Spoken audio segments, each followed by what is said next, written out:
نواز شریف اس وقت اجلاس سے خطاب کر رہے ہیں، آئیے آپ کو لیے چلتے ہیں۔ انتہائی برے وقتوں میں بھی میاں نواز شریف کا ساتھ دیا اور کسی اور طرف جانے کا سوچا نہیں۔ یہ ایک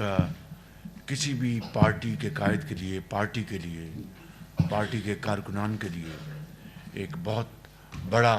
ایک سرمایہ ہوتا ہے، جس کی جتنی بھی تعریف کی جائے کم ہے۔ آج ہم جو گفتگو کریں گے اس سے پہلے دو تین باتیں میں عرض کرنا چاہتا ہوں کہ الحمدللہ 21 اکتوبر کے بعد میاں نواز شریف صاحب کی واپسی کے بعد پارٹی میں دوبارہ ایک نئی زندگی آئی، تازگی آئی اور جوش اور ولولہ آیا، اور اب ہم انتخابات میں جا رہے ہیں۔ اس حوالے سے دو تین باتیں میں عرض کرنا چاہتا ہوں کہ اگر اللہ تعالیٰ نے ہمیں اپنی بے پایاں فضل و کرم سے میاں نواز شریف صاحب کو دوبارہ چوتھی مرتبہ موقع دیا، تو جو صورتحال 2013 سے 17 تک تھی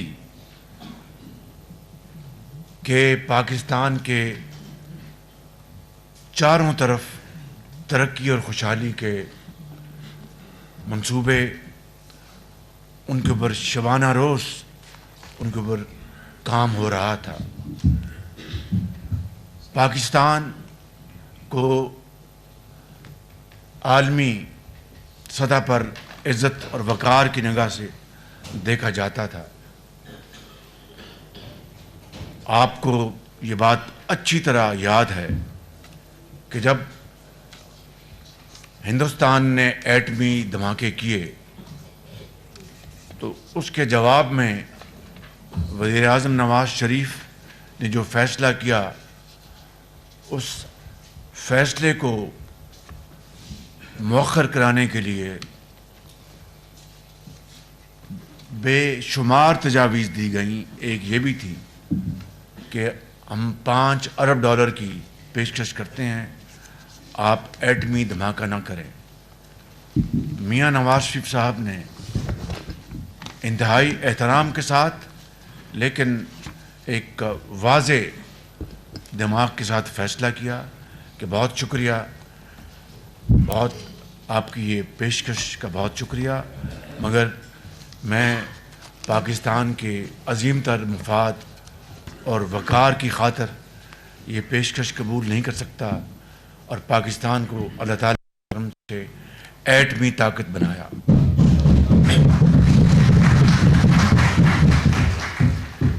اور پھر آپ نے دیکھا کہ تمام تر رکاوٹیں ڈالنے کے باوجود، اور میں اس کا عینی شاہد ہوں، گواہ ہوں کہ کس طرح ستمبر 2013 میں چین کے صدر پاکستان کا دورہ کرنے والے تھے، اس کو کس طرح مؤخر کروانے کے لیے جو احتجاج اور دھرنے اور لانگ مارچز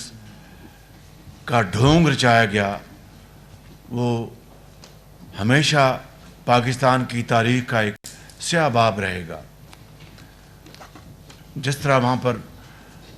ڈھڑائی کے ساتھ اٹھنے سے انکار کر دیا گیا، اور چینی سفیر کی اور حکومت پاکستان کی اور دوسرے جو پاکستان کے جو خیر خواہ تھے، ان کی تمام تر کاوشوں کے باوجود دھرنے والوں نے، عمران نیازی نے اٹھنے سے انکار کر دیا، دورہ مؤخر ہو گیا، اور پھر جا کر وہ اپریل 2014 میں چینی صدر تشریف لائے۔ اگر یہ 7 مہینے کا